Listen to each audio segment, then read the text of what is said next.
Go, Bernie. Okay. Our guest speaker and presenter tonight is Tzvika Oren. He was born in 1968 in Givatayim in Israel, the son of Holocaust survivors from Hungary. His parents arrived in Israel after the war and kept silent about their wartime experiences, leaving Tzvika and his siblings with little knowledge of their roots. From a young age, Tzvika was deeply curious about his family history, but could only begin meaningful exploration after his parents passed away. Using advancing digital tools, he uncovered his genealogy going back 6 generations in Hungary. He connected with long-lost relatives with whom he developed close bonds. With more than 30 years as a high-tech professional, including over 2 decades at global Israeli high-tech company, Tzvika brings deep expertise in technology to his genealogy work. He understands how to leverage a wide range of research tools, from online archives and Yad Vashem databases to document translation, interviews, and tombstone analysis. Tzvika honors the memory of his parents annually through the Memory in the Living Room project, sharing the stories he discovered. Trained as a memory messenger, he's driven by the silence of the previous generation. His mission is to help others fill the gaps in their family histories so they don't live with the void he experienced. And it gives me and us great pleasure to introduce and welcome Tzvika Oren. Thank you, everyone. Just for my knowledge, if you can, if it's not too difficult, raise your hand if you can hear me and everything is okay. So good, thank you. Okay, so the introduction was set in place. I thank you for inviting me for this lecture, which I gave a few weeks ago in Givatayim for IGRA in Hebrew. So now I adjusted it to the English version, and I understand that some of you can understand or can read Hebrew. Most of the tombs that we will see are Hebrew, but we will embrace the challenge. Okay, so tombstone, the story they tell. So one of the goals of our genealogy research is to find any evidence, any facts that we can enclose and uncover of the lives of our ancestors. So one of the significant evidence or information is the tombs that the people left after them, after they died, and we will see some examples and of course how to look for.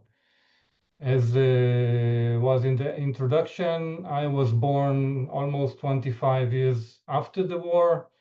Both my parents were born in Hungary, in Budapest, 1925 and 1931, and they did not tell almost anything. Their families, as far as survived, were spread all over the world. Sweden, USA, Australia, and my parents met in Budapest after the war, after my father came back from 3 years of Russian captivity, and they met in Budapest, and they came to Israel, and in March 1950 they wed. I had this gap of knowledge of what to expect, how they lived, what happened to them, what are the families. And after they died, passed away in 2004, 2007, I began my true and deep genealogy journey. And by the time and with the challenges and the advantages that I have as a high-tech professional, I gained the operability and options to help others, and this is my mission today. And years ago, I left the high-tech career, and I'm focused on helping others with their genealogy journey. I would like, not all of you are with the video, if you can raise your hands per the region you are looking from. So let's say Poland, regions of Poland, yeah, probably the most. Germany, Hungary. Okay, good. So I will try to cover whatever that we are talking now today in this lecture about tombstones of Jewish ancestors. Talking about other religion, we probably make a much other and complex lecture. So I'll share my screen, right?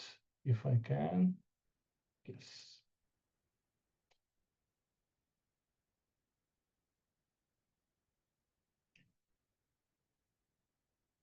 Okay. Just show me that you see my. Yeah, good. Okay, let's bring this back. Okay.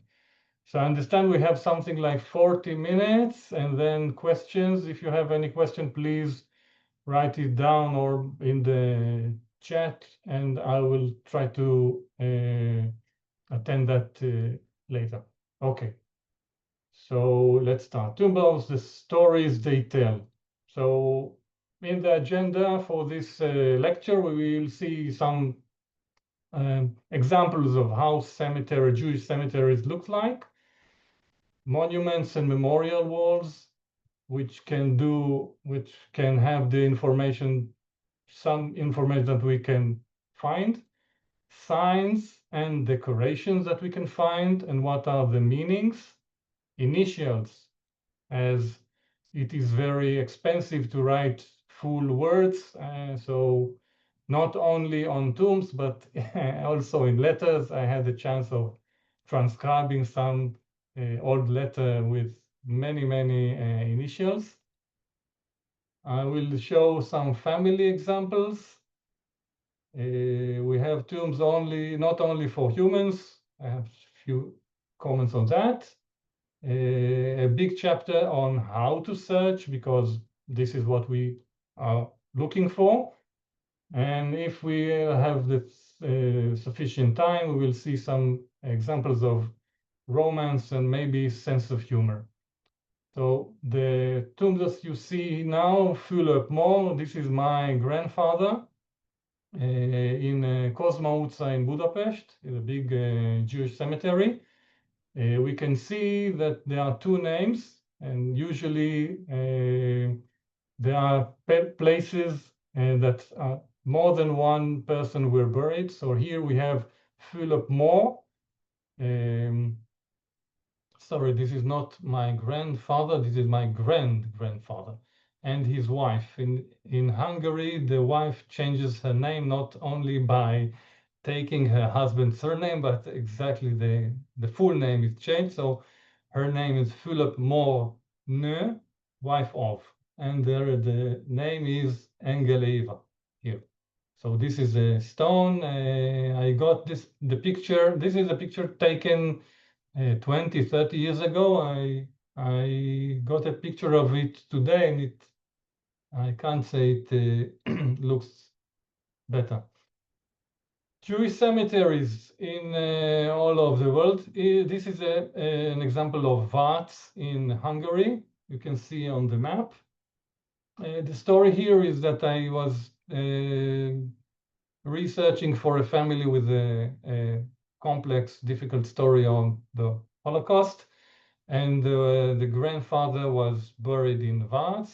I called Hungarian genealogist that I know, and to my surprise, he's telling me, yes, I am in Vác really today. And if I'll have time in lunch, I'll go to the Jewish cemetery and I look for the stones you look for. So these are the pictures I got. You can see how the stones look like, what some of the writings, most of it's Hebrew, some are English, some more to look at. This is a panoramic one, and the stone that we were looking is right, the big one in the middle, the black one. The advantage or the benefit on this one is that it also has an English version of the name, so the Hungarian genealogy that does not know read Hebrew yet, he accomplished and brought me this picture. This is Nizhny Vorota from Ukraine. We can see the stones, they're almost the same, Hungary, Ukraine. This is a portion of Chicago, Cook County, US. I'm not sure if this is a Jewish one, but Eugene J. Shebek is my grandfather's brother, who immigrated to the US in 1921 and died there. So this is also a kind of a stone, which has the name and the date. It doesn't have any the Magen David, the sign of David. We can see, but on its left, there is another Shebek. So maybe that's a relative.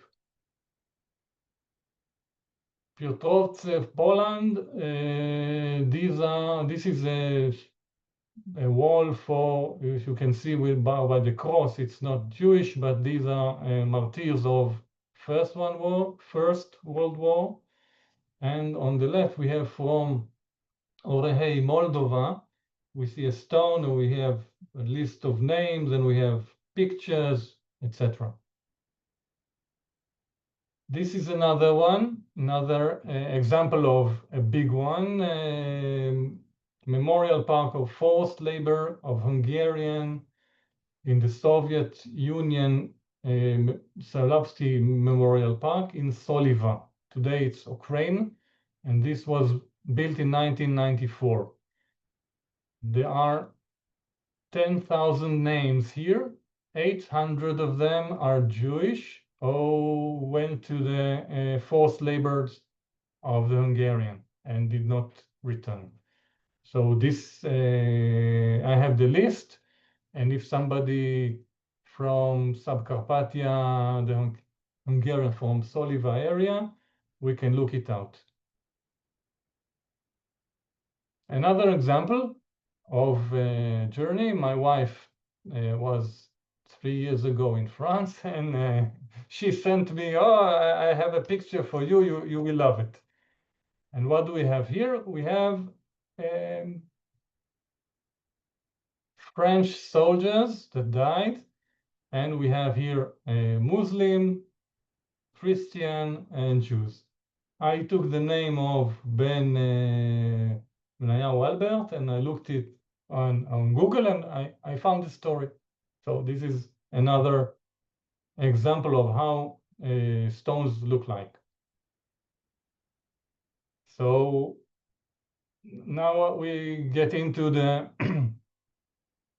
to the examples, and I start with few stones that tell the story about themselves. It is not somebody that wrote, it's the person himself. And he says, I, Avraham Yosef, son of my great rabbi Elikom Tzvi, and my rabbinic, my mother, Tzvia Yosle Herzfeld. I was born in Goldinen, Pelech, in Courland, Russia, and I immigrated to Israel.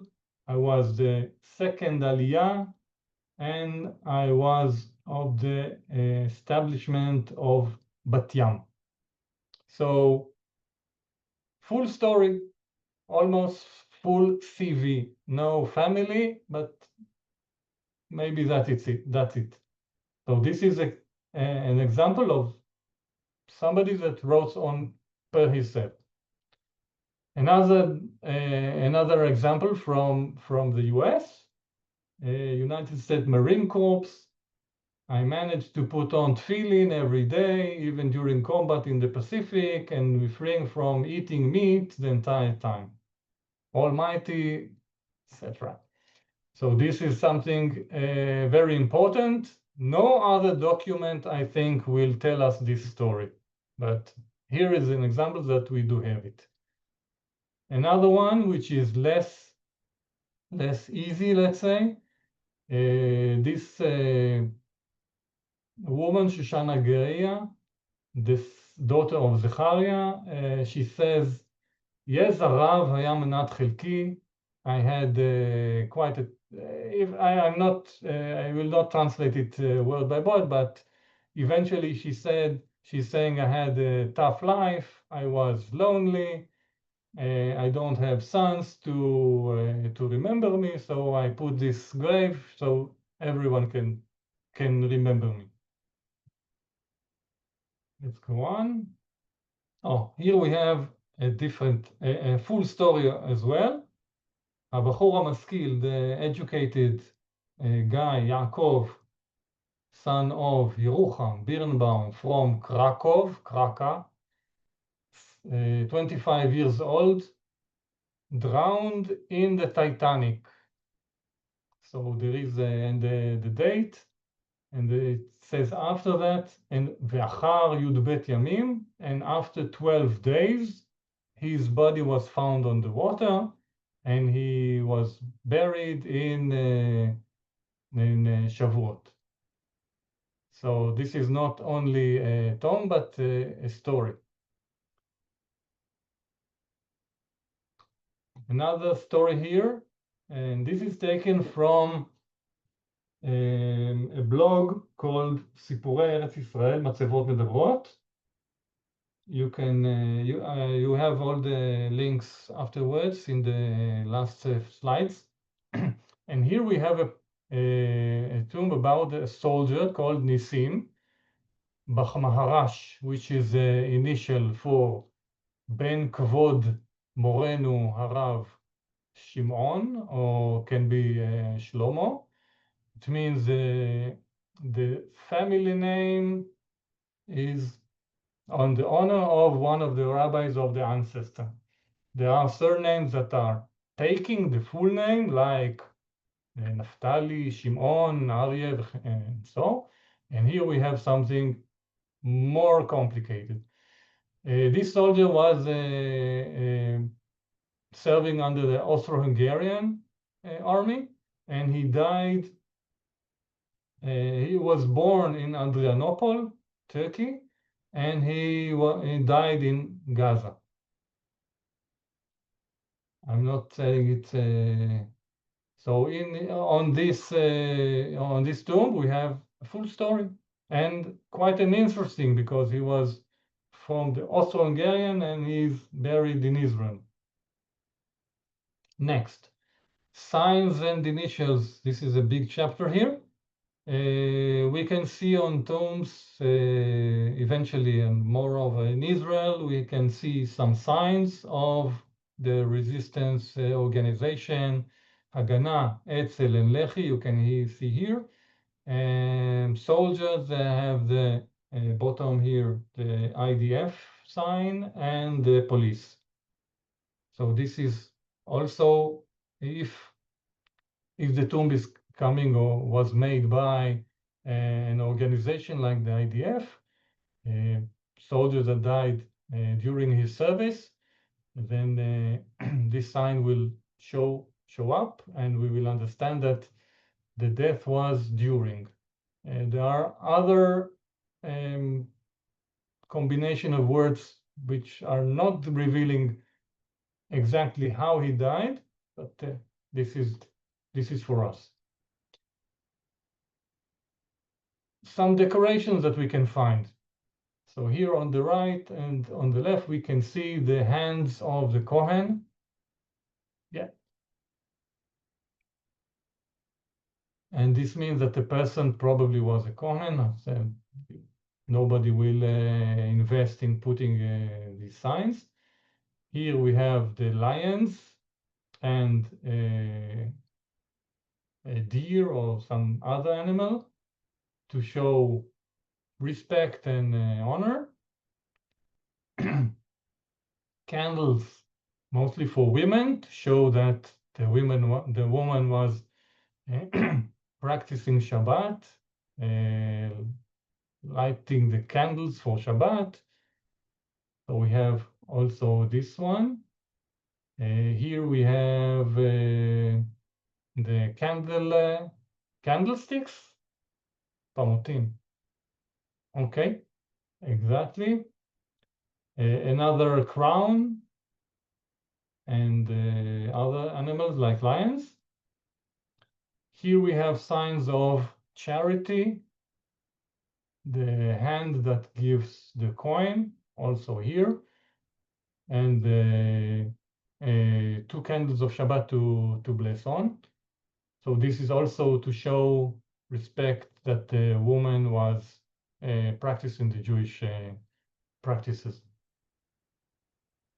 Animals, not only lions, but also this is kind of, I don't know, it has legs like a horse and okay, and deers. Here we have 2 examples of trees, which is in Hebrew called the Arava Bochia, the crying. I don't know what to say about that, but we say on the left, we see the Arava Bochia, and on the right, this is a symbol of a young tree that was cut, usually symbols that the person was died in young age or before his time. Okay, so that's to show that. Oh, initials. I have here the Hebrew and I translated it to English.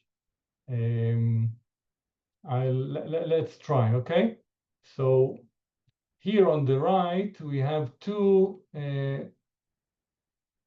examples of what I found in the internet as for the writing on a tomb. So somebody took the tomb and wrote it on this, and we could find it on the internet. Okay, so what can we see and what can we understand from initials on tomb? The Hebrews, maybe English has different. So we have Pei Nun or Pei Tet, that's buried here. Po Nikbar or Po Tamun. And then we have Harav HaChashuv, the important rabbi, or Moha, the teacher, Morenu Harav. Nalba, Nilkach lebeit olamo, taken to his earthy home, or Niftar, passed away. Zal or Zatzal, that's Zichrono Livracha, Zichro Livracha, or Zecher Tzadik Livracha, Ve'ein Ein Hei Alav HaShalom. May his memory be blessed. I will not read the English, okay? Ben Rabbi, son of Rabbi, Nero Yair, may his light shine. You could see that a person name and his father, Nero Yair, or his wife, Nero Yair, so means that he's still alive at the time of the death of the other one. Ayudaled, Hashem Yikom Damo, God will revenge his blood.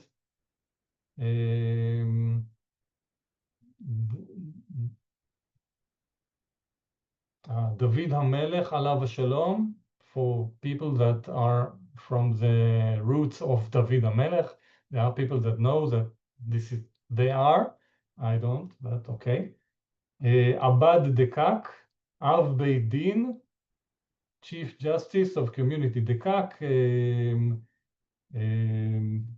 the Kiryat Kodesh, the community, the holy community or holy Osek Betzatz, address public needs, and Marbe Panav Batorah. put his face in the Torah. Kak Admor, I don't remember what's it Kak, but Kvod Kedushat Adonenu Morenu Verabenu Melech HaMashiach. This is it.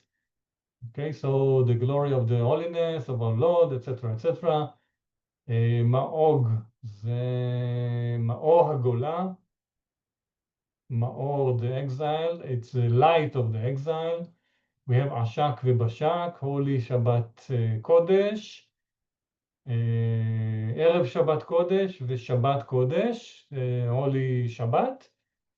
And we have Lapak Lamed Pei Kuf, which is stating the Hebrew year without the initial of the 5,000. For example, let's see here. Here we have Hey Taf Reish Mem. So in other cases, we will not see the first Hey. We'll see Taf Reish Samech or Taf Reish Mem, and it will say here Lapak. Now I don't really understand because Lapak is 3 letters and the Hey is 1 letter, so it's cheaper. But okay. So these are the initials and the meanings that we can see. A few examples, and initially I will tell about a story about something that happened just right last week. So this is a stone from Melbourne, and it says Yitzchak Tzvi ben Rabbi Yosef Klein, his birth and his death, and in memory of his father, mother, and 4 siblings, 3 siblings, Eliezer, Menashe, Israel, Menachem, which were murdered in the Shoah. And of course, in the initial, we have a long story about what he did and how charitable he was, and his doings to the community. Okay. This is another story of a person that did not have any means, and not only he did not have any means, nobody knew his name. So here we say, איש אשר שמו לא נודע, כן גם עירו ומשפחתו. So his name is not known, his birthplace and his family are not known. בחייו היה מר נפש. He was very miserable in his life. And בקברו מצא נופש, and he found rest in his grave. So this is an example of somebody that came to a small village probably, and did not talk or was not able to talk. He was miserable and poor, and the community raised and put a stone with this story on his grave. So there is no name here, only a date and a place. That's it.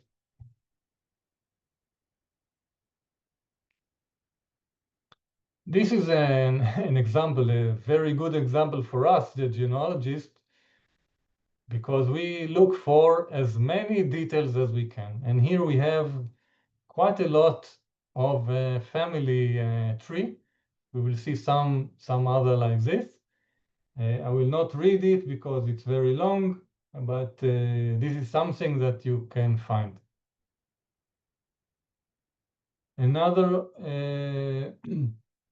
Another example from Czechoslovakia. This picture came with this tree hiding, but I'm showing the idea that we can find. So we have there are 2 sons here, 2 brothers with the dates, and they were exterminated in the Shoah in Zamoch and in May 1942. Something that I saw also is some happening. Maybe this is a Yahrzeit, but this is very important for us because it's a gathering of the family who came to the stone and photographed themselves. And we can see, first of all, we can see the faces of the people, of the family. We don't know the names, but we can see the clothes. We can see if they were wealthy or not. We can see who was alive at that time. This is quite, gives us many items of information for our genealogy. And there is another example here. I collected it from the internet, from Facebook groups, etc. That we can see the different types of wearing, the hats, maybe they tell something, the community, etc. Not only humans. Here we have an example of Buba, which was a horse in Kinneret in Israel. And in memory of that horse, we have this stone. There is another one here, 7th Cavalry Horse Cemetery. Another stone, not for people, but tells the story of this fight, maybe. Okay, now we got to the, I think, most important section of this. How do we look for the stones? So first of all, we have JewishGen with its worldwide burial registry. This is example from Brazil. I just tried to cover as many geographical areas that I can. So here is an example from Brazil. You can look for it. In JewishGen, you put the name, you can find not only the stone itself, not in all the places they have the stone, but in this case, I brought it. There is also a plaque and memorial database under JewishGen. So this is an example from Rosenbruck Memorial for the Jewish people that were killed in the Shoah. And there are plenty of names here. You can find this what I looked for, Gross in Nitra. My wife's grandfather was a Gross, and they came also from Slovakia. So this is another option. In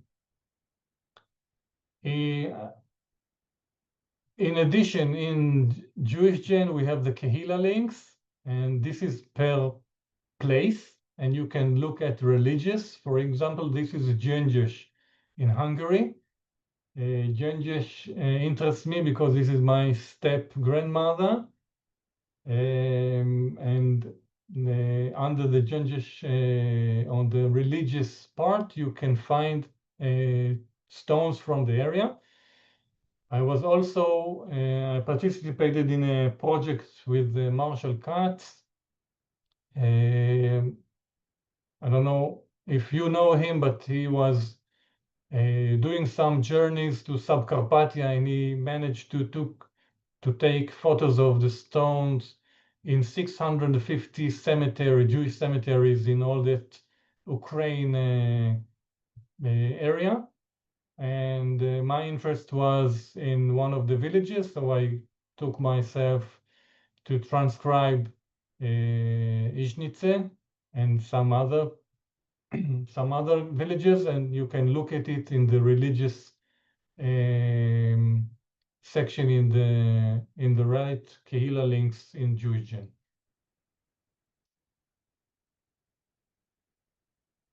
This is one of the cemeteries that I was looking for. Need to take in account that the old stones did not have the surname.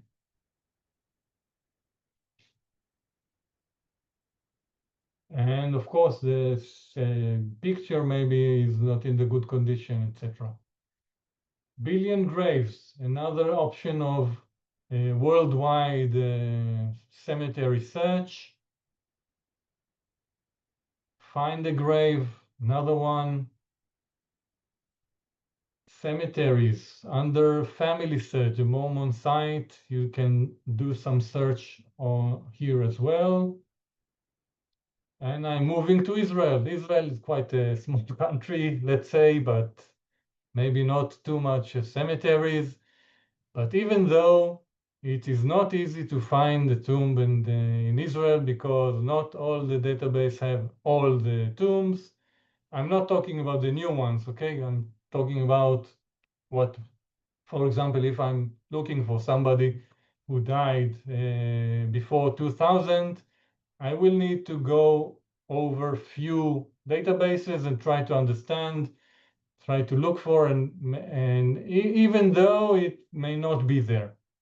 So the main application that I'm using today is Graves. I'm not sure if it has an English option, but this is so this is a disadvantage for you, but it can be done. We have Avelim, which in most cases it doesn't doesn't hold the tomb, but the wording of the announcement. So this can help you.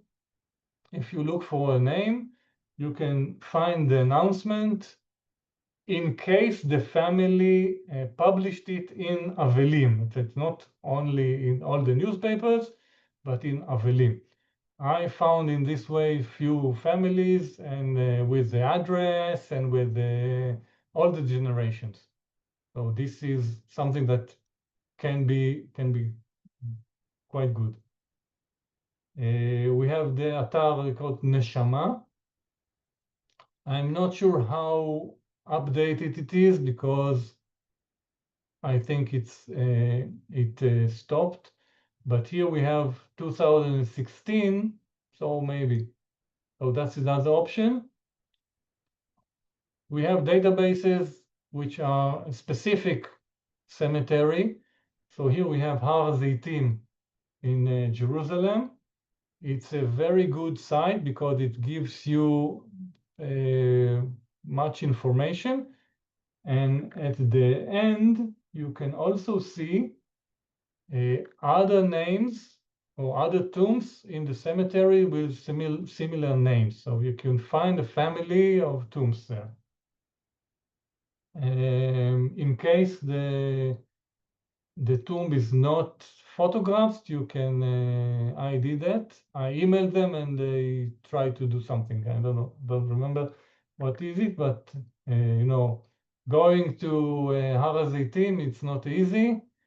Anyway, this is Chevra Kadisha Kehilot Yerushalayim, another site for Jerusalem. I'm jumping to Morocco, to Marrakesh. Cemetery of Marrakesh, you can look at there. Another one for Casablanca, Morocco. If you have Sephardic roots, you can go to Sephardic Gen, and there are some there are some information for other cemeteries. I took an example of the Beirut one. Of course, you cannot go there. I mean, I can't go, so maybe somebody else can go. Another example of a specific cemetery, and I will get another one. I looked for the Mount Olive, the one that we saw before, and I found that. So there is another Mount Olive, but it's in the US, and you can search for graves there. But you need to know that the person you're looking for is there. That's the disadvantage. Hungary. Friends of Budapest. This is mainly for the Kozma Utca, the big Jewish cemetery in Budapest with over 800 stones. You see that I put here Oppenheimer. I did not put any other dates, and I got some results with the age, birth, death, and the section. It doesn't have the pictures of the stones. Another one that was recently not published, but enhanced, let's say. It was an old site that the person in charge passed away, and Peter Reddy took in charge, and today we can look at few cemeteries all over Hungary. So this is something that you can find here. You see I put Friedman, I got some Kozma Utsa, but also in Kecskemét. Total of 2,000 Friedmans. So this can give you the magnitude. Here we have a generic cemeteries in Poland all over. So we have Białystok, Biała Podolska, etc., Warszawa. This site holds Jewish cemeteries in Poland in general. This is from Lodz. This is new. About a few months ago, the Lodz, a new cemetery, Lodz cemetery, and you can look for the names here. But here it's not a regular. You have to find the letter, and then you get a PDF file, and you have to get in, and in that PDF you can do the search. So this is for Lodz. And this is for you. This is a story that I have from last week. I'm doing the search for my family, for my wife's family, and they are Hundert, the family Hundert from Obertin, Galicia. So one of the steps was to go to Yad Vashem testimony pages and look for all the pages that were given for Hundert, born in Obertin. And I found few names, and one of the names was on my tree. So I looked who gave the name, who gave this witness page, and it was a Karliner, which is not in our tree, but he said that he's a nephew. Okay, so I looked at this Karliner in the Israeli databases, and eventually this Karliner immigrated to Australia. And I got a hint from JewishGen for what we saw at the beginning for the Melbourne Cemetery. I got to this link. I found Sarah Karliner and Carmi. Carmi is the son of this of the witness, of the person who gave the witness page, and I got the stone. So here's another example, and it's in your case in Melbourne. So what do we have here? We have here an example of husband of Sarah, father of Amir and Ofer, so he has two sons, grandfather of Alicia, Jasmine, and Nathaniel, brother of Chaim, yes, son of Bella and Aaron Karliner. This is Aaron Karliner, is the person that I was looking for, and father-in-law of Tanya. So we almost have all the three of this family. Some more, we are done with the databases, and we are back to stones. Not only the front of the stone, but also we can find information on the sides. The left one is in between two stones, and eventually what happened is that the database that I was looking in had the two stones, but didn't have the full picture of the in the middle. So I had to go to the cemetery and take a picture of the middle so I can understand what's happening here. The middle one, in memory of the parent Joseph and Miriam, his sister Gusti and his brother Herman. This is the Hundert that I was looking for. And we have here an example of something that was added to the memory of, but what was on the side. The right one is same. They have names here and Yahrzeit, many details. Okay, some humor. This is the Kleiman. The mother baked me all the world in sweet cakes, and her memory is closed, is air bubbles in a loaf. This is from Yehuda Vichai. They wrote here the recipe of some. It's called עוגיות אגוזים של סבתא עידה. The biscuits of grandmother Ida. So we have here some recipe, and on the right we don't show the name, but חיללה שבת וחג אך לא בפרהסיה. She didn't keep Shabbat or holiday, but she didn't alone, so nobody saw her. Also, it says that Dibra, she spoke well German. She gave good tips. She didn't give her Romanian citizenship. She didn't. She paid all her taxes, and she did not pass the driving test.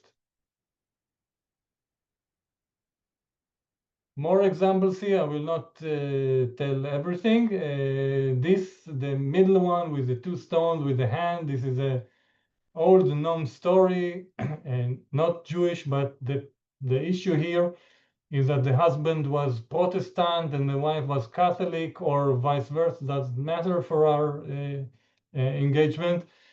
So they are buried in different cemeteries with this wall separating, but in the essence of romanticism, they put all of these hands to show.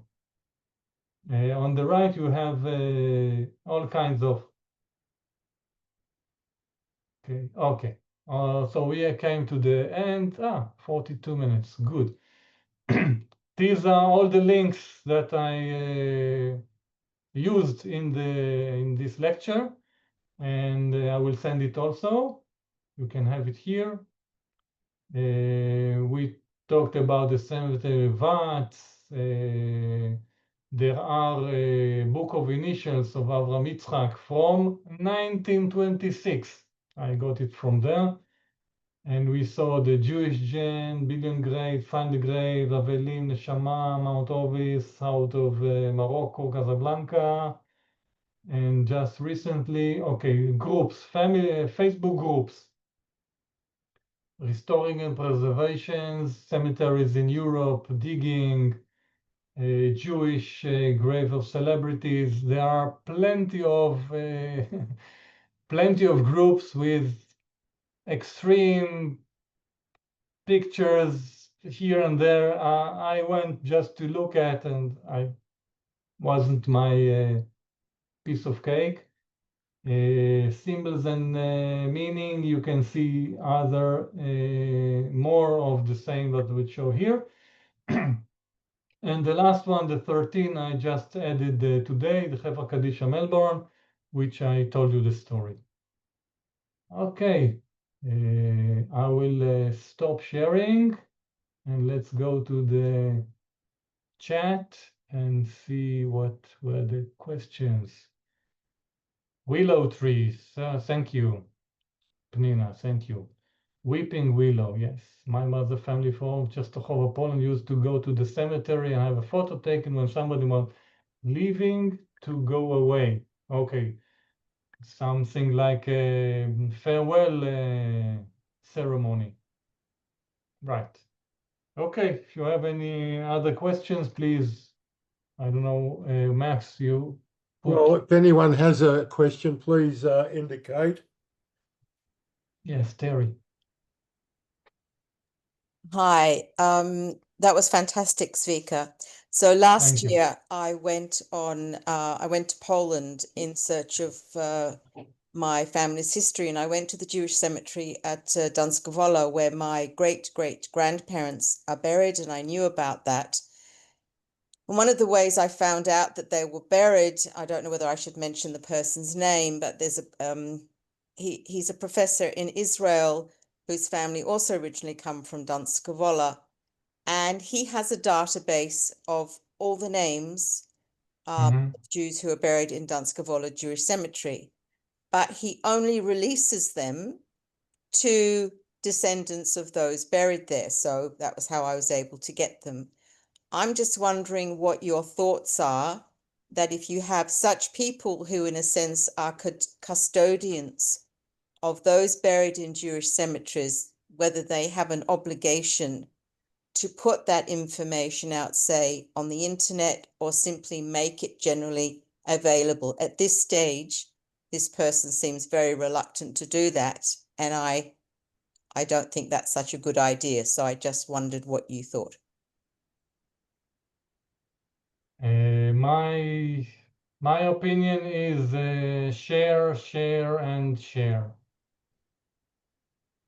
I try to share everything that I can do or found. For example, there is a Facebook group called Jewish Pictures Before 1965, and every one of you can share. I put an album there of all the 300 of whatever pictures that I have from my mother's side. My father didn't live so much. And my goal is that maybe someone will look at this picture and say, oh, I recognize this one, and will contact me. I have a good example of this. A year ago, I was contacted by a person from the US, and he told me, he reached by email, and he wrote me, I'm looking for you for 5 years now. So I was wondering why 5 years. I mean, it's an email, it takes, I don't know, two seconds. But the story is that when I found out what happened with my father in the Munkasogas, in the forced labor in Hungary, I shared the story. My father found himself in the Russian captivity in Samara. So I looked it in Google, and I found some forum of tourism, or I don't know, interest in Samara. And the person, it was maybe 15 years ago, so Facebook wasn't really a platform. And he published my story in his platform, in his blog. And some of the Ukrainian, the Russian people there tried to suggest what to do, because I'm looking for the POW file of my father. So the American guy found via Google, probably Google search, the unit number of my father, and he approached me and saying, my father was on the same unit. So for me, this is a great something, because this is what I'm doing. I'm trying to put more pieces to the puzzle. So of course, everything that I can share, I'm doing my best, and I encourage others to do. If somebody, for his own reason is reluctant, we can't do much. Zvika, can I ask you something? My wife's family is from Tzfat. And the cemetery there is very large, and there's a very old part, but Yes. it's very hard. Why is it? I'm going to share you a photo. This took us years to find. We found my wife's great-grandfather's grave on the side of the hill. There's no way. The only way we found this is someone knew that cemetery back to front. Someone that lives in Tzfat, and he knew where my wife's and there's a whole group of them. They're all Kohanim, so they're buried on the side of the hill, nowhere near the main cemetery, over near the fence. And that's her great-great-grandfather that we found in 2015. But I find with genealogy, particularly in Sfat, where we've got some old records of manifests of, or not manifests of a census back in the 1800s, where some of the family is mentioned, but it's very hard to get much detail from Sfat because being under, my wife's mother was born in she came to Australia in 1914 from Sfat. So all the documents are in old Turkish language, evidently, but they're hard to find. No one knows where they are. Yeah, Tzfat is an issue, and it's an issue in all the areas that change municipality, let's say. I mean, in Israel, until 1919 were the Turkish, so Ottoman, Yeah, and whatever documents, if you have, there are some census in the Montefiore 1905, census. Yeah, in 1915, but they are in Arabic letters. yeah, And after that, the British, and they did keep or did not keep. And there are some census. There is a census in Tel Aviv, 1928, and there is a census in Jerusalem, 1947 and 48, which has great many wonderful details. yeah. There is an Excel with the tombs on Tzfat, on the old cemetery. I didn't really do any significant search in Tzfat, but I'm familiar with the challenge. Okay. I can share the Excel. I mean, the Excel is on the internet. Yeah. So can you put your links on the chat, perhaps, so everyone can get the chat, get the Maybe links? better, I'll send you the two slides, and you will Okay. share. All right. If you send us the 2 slides, and we'll share it with our members. Yeah. Wonderful. And I just put on the chat my site link and my phone, WhatsApp, so you can contact me if you have any further question or interest in what we are doing. Wonderful. Thanks very much. Terry? Zvika, thank you so much for such a fascinating presentation. I've learned a lot. I'm sure all of us tonight have learned a great deal. Unfortunately, there were some people who could not attend tonight's Zoom meeting, so they will be very appreciative of the information that you're going to allow us to provide for them. So just on behalf of everybody tonight and the AJGS committee, thank you so much for all your work, and it was just fabulous. Thank you. Thank you all, and see you. Thank you. Thanks a lot.